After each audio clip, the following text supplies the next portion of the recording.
بہت سارے احباب کا یہ کہنا ہوتا ہے کہ ہم گھر میں برکت نہیں پاتے، بہت سی روزی کما کر لاتے ہیں، اچھی سیلری ہے، کاروبار اچھا ہے، گھر میں بہت سے پیسے ضرور آتے ہیں، لیکن ان پیسوں میں یا گھر کی استعمال والی چیزوں میں برکت نہیں ہے، بڑی جلدی چیزیں ختم ہو جاتی ہیں۔ سودا 1 مہینے کا لے کر آئے تھے لیکن وہ آدھے مہینے میں ہی ختم ہو جاتا ہے، سیلری 20 دنوں میں ہی ختم ہو جاتی ہے، جیب خالی ہو جاتا ہے۔ آئیے ایک بڑا ہی پیارا روحانی عمل میں آپ کے گوش گزار کرتا ہوں، اس کو اپنی عادت بنا لیجئے، انشاءاللہ ہر طرح کے کام میں برکت رہے گی۔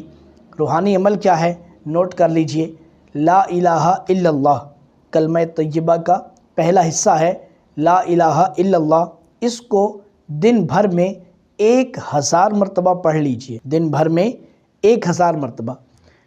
جو شخص ایسا کرنے میں کامیاب ہو گیا، اللہ تبارک و تعالیٰ اس کے گھر میں، اس کے مال میں، اس کی استعمال والی ہر چیز میں انشاءاللہ برکت اور برکت رکھ دے گا۔ لیکن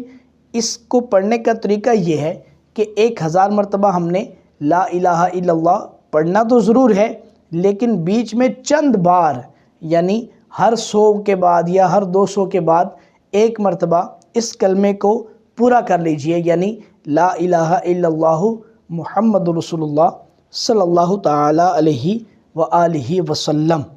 اس طرح کرنے سے انشاءاللہ آپ کے گھر میں، آپ کے مال میں، آپ کی اولاد میں، ہر استعمال والی چیز میں اللہ برکت عطا فرمائے گا۔